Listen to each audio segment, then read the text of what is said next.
Selamat malam semua. Assalamualaikum warahmatullahi wabarakatuh. Hari ini 20 Juli 2024 ya. Seperti biasa hari Sabtu kita bahas dulu untuk outlook satu minggu ke depan. Dimulai nanti tanggal 22 sampai dengan tanggal 26 Juli 2024. Sebelum masuk ke teknikal, ini ada fundamental yang akan dipergunakan sebagai data untuk minggu depan ya. Senin itu sepi, tetapi Selasa itu ada penjualan rumah lama itu diperkirakan 4,11, ada sedikit penurunan menjadi 4,00 ya. Tetapi hari Rabu itu ada dua data yang penting. Indeks manajer pembelian dari segi manufaktur dan jasa, cuman perkiraannya masih belum keluar. Tetapi kalau misalkan data yang keluar itu di bawah dari data yang sebelumnya, misalkan 51,6, kalau misalkan data yang keluar itu di bawah 51,6 dan di bawah 55,3, ada potensial untuk indeks dolar ini mungkin akan lanjut melemah. Kemudian hari Kamisnya ada produk domestik bruto dan klaim pengangguran awal diperkirakan ada sedikit peningkatan yang sebelumnya 1,4% menjadi 2%. Kemungkinan kalau menurut saya klaim pengangguran ini nanti akan ada sedikit penurunan dari 243, kemungkinan di bawah 243. Jadi kalau misalkan data yang rilis itu nanti dari PDB-nya itu meningkat dan klaim penganggurannya itu menurun, hari Kamis ada potensial untuk indeks dolar itu menguat kembali, tetapi konteksnya adalah tren jangka pendek. Kemudian hari Jumat, ini yang penting ya, ada PCE-nya dari monthly dan year on year-nya. Ini datanya yang sebelumnya adalah 0,1% dan 2,6%. Perkiraan masih belum keluar, cuman kalau misalkan ini nanti yang keluar adalah di bawah 0,1% atau misalkan 0,0% dan di bawah 2,6%, ini mungkin indeks dolar akan lanjut melemah kembali.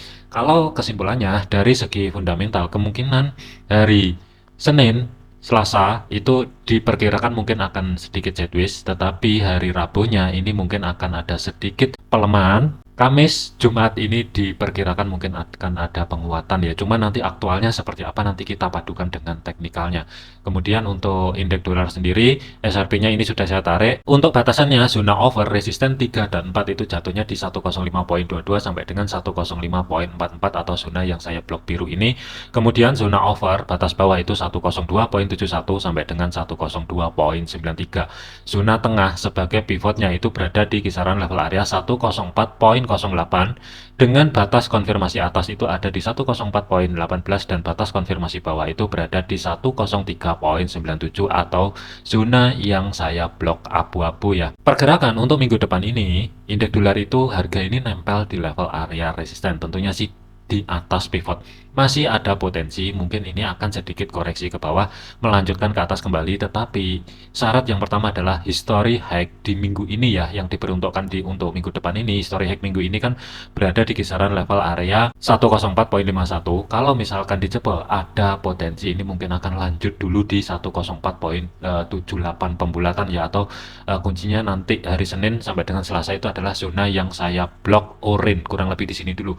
Kalau misalkan harga mampu jebol, kalaupun terjadi potensial koreksi, ini mungkin nggak jauh-jauh, mungkin masih ada sedikit di atasnya zona tengah atau sebagai pivotnya, baru lanjut ke atas, retest di level area resisten 2 weekly 104,800. Kalau kita lihatin di kiri, di sini juga ada reaksi ketika menyentuh level harga tersebut sebelum indeks dolar ini melanjutkan perjalanan ke bawah kembali. Tetapi kalau misalkan kedorong ke bawah, sebagai level area support 3 dan support 4, ini saya skip dulu, saya tidak mengantisipasi untuk satu minggu ke depan itu indeks dolar langsung turun ke bawah menuju level area 102,93 sampai dengan 102,71 ya. Tetapi kalau misalkan lanjut pelemahan, mungkin yang akan saya fokuskan itu sampai dengan nanti di Rabu malam atau Kamis sesi Eropa, mungkin saya akan cek di 103,36. Nanti kita liatin kalau memang dia turun nanti kita akan cek. Cuman saya masih ragu, syarat untuk lanjut penurunan. Itu yang pertama adalah zona tengah atau sebagai pivot ini harus dijebol dulu, baru nanti ada potensi ini mungkin akan ngejar support. Tetapi kalau misalkan satu minggu ke depan ini sebagai zona tengah atau sebagai pivotnya dengan batas konfirmasi bawah yang berada di 103,97 tidak dijebol, masih ada potensi untuk indeks dolar ini kedorong sedikit ke atas, tetapi zona pantaunya 104,79 itu sebagai resisten 2 weekly, batas maksimal adalah 105,22 sampai dengan 105,44. Kalau kita lihatin dari segi teknikalnya untuk indeks dolar ini masih ada potensial mungkin akan sedikit koreksi lanjut ke atas. Nanti kita akan cek penentunya di 104,78 ini mampu bertahan atau tidak. Kalau misalkan mampu bertahan, ini mungkin akan balik kedorong ke bawah. Sementara hari Senin sampai dengan hari Rabu nanti kalau misalkan indeks dolar itu turun, atasnya adalah zona yang saya blok biru di sini. Ini sebagai zona antisipasi kalau misalkan kedorong ke bawah, melewati zona pivotnya yang berada di 104 batas maksimal ya. Kalau misalkan 103,97 ini dijebol, 103,65 sampai dengan 103,800-an kurang lebih di kisaran level area tersebut ini kita pantau dulu nanti. Jadi kesimpulannya untuk indeks dolar masih ada potensial dari segi time frame kecilnya koreksi. Selama pivotnya bertahan, ini mungkin akan sedikit kedorong ke atas menuju 104,79. Selanjutnya adalah untuk gold. Untuk gold, ini kita bahas dulu dari segi time frame gedenya ya. Sebenarnya ini level area resistennya. Kalau saya perkecil ya, karena ini ring areanya itu lumayan. Dari resisten 2 ke resisten 3, ini lumayan gede banget. Ruang gerak itu sekitar 4.380-an pip. Jadi ini gede banget. Perjalanan saat ini, itu harga ini sudah berada di tengah-tengah. Nah, nanti kita akan cek kenapa harga ini berhenti di kisaran level di sini. Ada reaksi di sini, nanti kita akan cek menggunakan SRP tentunya ya. Cuman masih ada potensi dikarenakan di tengah-tengah ya. Ini masih ada potensi mungkin sedikit kedorong ke bawah, tetapi hati-hati ini jangka panjangnya. Ada dua level area yang mesti diantisipasi. 2650 pembulatan dan 2868, tetapi ini mungkin nggak akan dicapai di tahun ini, kemungkinan di tahun depan sampai dengan kurang lebih ya antara 2025 sampai dengan 2026 kurang lebih. Tetapi kalau kita lihatin dari segi level SRP-nya ya, karena sudah jebol di level area resisten 2-nya dan harga ini bergerak di tengah-tengah ya. Saya masuk dulu ke daily-nya. Kalau saya tarik dari jarak resisten 2 dan resisten 3 dari jangka panjang ya, perhatikan aja dia itu tertahan di level area 2287 kurang lebih ya, satu kali, dua kali, dan ini kategorinya juga masuk sentuhan yang ketiga kali. Di kirinya juga ada zona demand dan harga ini 2287 ini mampu menahan pergerakan ketika kedorong ke bawah. Tetapi pergerakan kemarin ketika ada kenaikan yang signifikan itu masih tertahan di 2486 kurang lebih di sini, dan harga itu kedorong saat ini posisinya berada di bawah pivot. Hati-hati di level area 2377. Kalau misalkan untuk jangka 1 bulan ini gold tidak mampu jebol di level area 2377, masih ada potensi akan lanjut ke atas kembali. Tetapi kalau misalkan jebol sebelum melakukan atau membuat ATH baru lagi, yang saya khawatirkan adalah koreksi sekali lagi di 2287 baru ada potensi lanjut ke atas. Tapi ini dari segi time frame besarnya. Kalau kita lihatin dari SRP segi time frame weekly-nya, di sini saya tarik dulu. Kalau misalkan saya tarik dari level SRP weekly ya, yang diperuntukkan untuk tanggal 22 besok ini sampai dengan tanggal 26 tentunya, zona batasannya sebagai overnya resisten 3 dan 4 itu jatuhnya ada harga 2558 sampai dengan 2581 kurang lebih zona yang saya blok biru, tetapi saya masih belum antisipasi ke sana dulu. Kemudian resisten 2 itu berada di level area 2514 pembulatan. Kemudian resisten pertama itu 2468. Zona tengah atau sebagai pivot itu zona 2438 dengan batas konfirmasi atas itu berada di kisaran level area 2450, batas bawah 2427. Gold tidak akan lanjut ke atas kecuali zona tengah atau sebagai pivotnya ini dijebol dulu baru ada konfirmasi mungkin akan lanjut ke atas. Tetapi kalau misalkan minggu depan ini zona tengah sebagai pivotnya ini tidak dijebol, ini masih belum ada potensi kedorong ke atas. Yang saya khawatirkan adalah koreksi ke level area supportnya. Kalau misalkan saya perkecil dari segi time frame H4, pergerakan untuk minggu depan ini itu kan berada di bawah pivot, tetapi kita juga mesti antisipasi. Meskipun ya peluangnya kecil, tapi kita tetap juga waspada sebagai batas over bawah 1 minggu ke depan ini 2319 sampai dengan 2296 ini sebagai support 3 dan support 4. Kemudian support 2 itu berada di 2363. Support pertama yang saat ini berubah fungsi sebagai level area resisten berada di 2408. Mungkin dari segi time frame H1 kelihatan ketika menjelang penutupan market ini sudah ada reaksi di level area tersebut.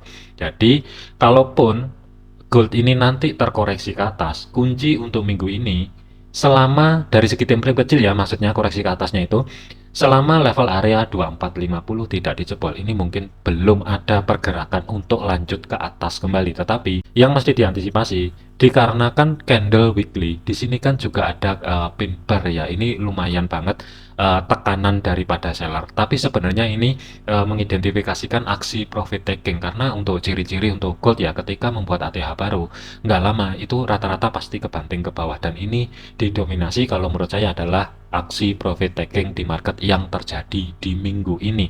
Dari segi time frame 4, mungkin saya akan mengantisipasi zona pantau pertama saya adalah history low minggu ini, atau zona yang saya blok biru dengan batas bawah adalah pembulatan 2393. Support pertama yang saat ini berubah fungsi sebagai level area resisten itu adalah di 2408. Kalau misalkan hari Senin ataupun Selasa harga mampu lewat di 2408, mungkin masih ada potensi ini kedorong ke atas menuju 2427 batas maksimal, sementara adalah di 2438 terlebih dahulu.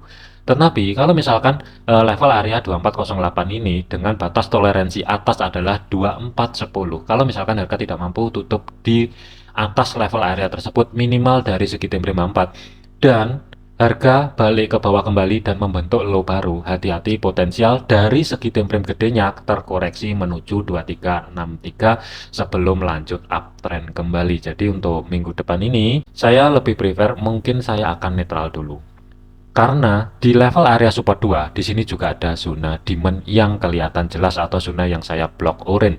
Kemudian di support 3, ini juga sama statusnya. Ada juga zona demand di kisaran level area tersebut dengan batas atas itu berada di 2332, batas bawah adalah 2319 ya, kurang lebih di kisaran level area tersebut. Planning saya lebih memilih netral dulu, tetapi kalau misalkan ada pergerakan untuk gold ke atas dan tertolak di 2438 dengan batas atas sebagai konfirmasinya 2450 tidak mampu dilewati, ini mungkin saya akan planning sell terlebih dahulu dengan targetnya adalah di 2363. Baru nanti dari sini, kalau misalkan dengan batas bawahnya sebagai zona demand tidak dijebol di level area 2348 dan ada konfirmasi pembalikan arah yang valid, harga mampu bergerak di atasnya 2364 kembali, mungkin saya akan planning buy dengan targetnya adalah di 2468 sampai dengan 2485, kurang lebih di kisaran level area tersebut. Meskipun masih ada potensi di 2513, untuk minggu depan ini saya masih belum antisipasi harga akan ke sana terlebih dahulu. Jadi kesimpulannya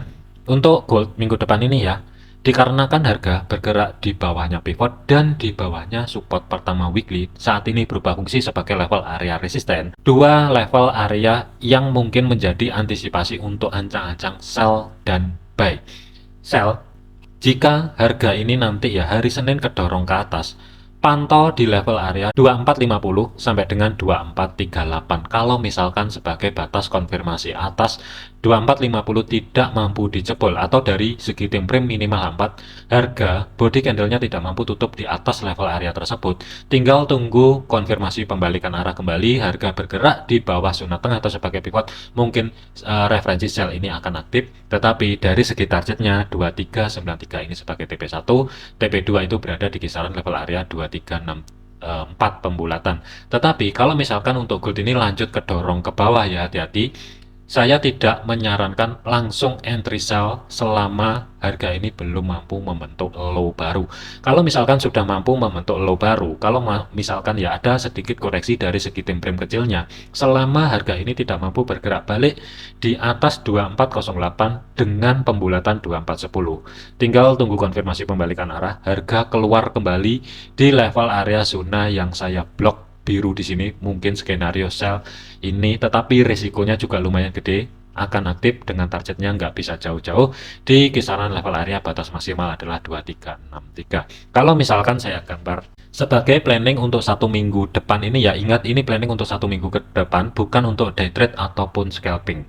Kalau misalkan harga kedorong ke atas dan ke reject di antara 2438 dengan batas atas 2450, ketika terjadi konfirmasi pembalikan arah, ini mungkin skenario sell akan aktif, tetapi dari segi stop loss ruang gerak sekitar 240 pip, hati-hati. Kemudian untuk targetnya TP1 itu berada di history low minggu ini yang berada di 2393. Ruang gerak sekitar 385 pip, batas maksimal adalah 680 pip yang berada di 2363 ini sebagai TP2. Kemudian, kalau misalkan harga ini ternyata tidak mampu terkoreksi ke atas dan lebih memilih lanjut perjalanan ke bawah, mungkin skenario sell ini akan aktif, tetapi saya tidak menyarankan 100% ya, karena menurut saya ini 50-50. Nanti cek aja harga ini mampu membentuk low baru atau tidak di hari Senin. Kalau misalkan mampu membentuk low baru, kemudian ada sedikit koreksi. Selama batas koreksinya itu tidak mampu bergerak balik di antara 2408 sampai dengan 2410. Tinggal tunggu konfirmasi pembalikan arah. Harga keluar kembali di zona yang saya blok biru ini, batas bawah kurang lebih di kisaran 2394 sampai dengan 2393, kurang lebih di kisaran level area tersebut. Baru skenario sell ini mungkin akan aktif, tetapi resikonya adalah potensi kena stop loss itu 60% ke atas. Jadi hati-hati, ini dijadikan skenario alternatif saja terlebih dahulu ya. Untuk buy saya masih belum ada, saya lebih memilih netral dulu kecuali harga ini nanti kedorong ke bawah. Ini sebagai skenario alternatif aja. Dengan risiko stop loss itu ruang gerak sekitar 150 sampai dengan 160 pip, berada di 2417 sampai dengan 2420. Tetapi dari segi targetnya ruang gerak cuma ada sekitar 380 pip. Kalau misalkan saya geser ke bawah ya di zona blok biru ini, tentunya risiko ini akan berbeda. Risiko itu ruang gerak sekitar 240 dengan targetnya TP ini sekitar 300 pip. Jadi kalau misalkan menunggu konfirmasi keluar daripada zona yang saya blok biru di sini, risiko stop loss 240 pip, targetnya 300 pip. Jadi ini masih ada 1:1 lebih sedikit, tentunya sih ini lebih oke, tetapi hati-hati, saya tidak menyarankan untuk entry sell di sini karena di sini resikonya adalah di atas 60%. Kecuali rekan-rekan berani ya monggo, saya cuma bisa merekomendasikan atau mereferensikan setupnya seperti ini. Tetapi kalau tidak sesuai dengan planning, mending skip dulu dikarenakan harga ini posisinya berada di tengah-tengah. Kemudian planning buy itu mungkin akan ada lagi jika harga kedorong ke bawah menuju 2364 pembulatan dengan batas zona demand bawah berada di 2349 pembulatan selama zona demand tidak dijebol. Kalau misalkan harga kedorong ke bawah dan demand tidak dijebol ya ada konfirmasi pembalikan arah, ini mungkin idealnya untuk cari ancang-ancang setup buy kembali. Tetapi dari segi stop lossnya hati-hati, ruang gerak sekitar 240 sampai dengan 250 pip. Dan untuk targetnya TP1 ruang gerak sekitar 439 pip atau 440 pip. TP2 maksimal adalah 735 pip, berada di zona tengah atau sebagai pivotnya. Mana yang tercapai dulu nanti kita akan update di video yang selanjutnya. Cuman referensi saya untuk 1 minggu ke depan ini, kalaupun sell mending tunggu di atas, kalaupun buy mending tunggu di bawah. Kalau misalkan ada day trade-nya mungkin saya akan update di video lanjutan ya, mungkin kalau ada waktu nanti di hari Senin. Intinya adalah kalau misalkan tidak sesuai dengan planning, jangan paksa masuk ke market ya. Hati-hati, gold ini volatility-nya gede. Masih ada potensi harga ini kedorong ke atas, tetapi waspadai potensial koreksi dengan batas maksimal zona pantau bawah untuk 1 minggu ke depan ini. Kalau misalkan support dijebol, support 2-nya, masih ada penahan di 2318 sampai dengan 2296. Hati-hati di kisaran level area tersebut. Oke, ini mungkin gambaran saya untuk 1 minggu ke depan ini. Ingat, jadikan video ini sebagai referensi, jangan dijadikan sebagai patokan. Planning ini adalah untuk 1 minggu ke depan, bukan untuk day trade ataupun scalping. Kalau misalkan tidak sesuai dengan planning, jangan paksa masuk ke market. Disiplin, jangan overload, jangan overtrade. Sikapi video ini dengan bijak ya. Segala keputusan risiko menjadi tanggung jawab masing-masing. Sekian, terima kasih, sampai jumpa di video yang selanjutnya.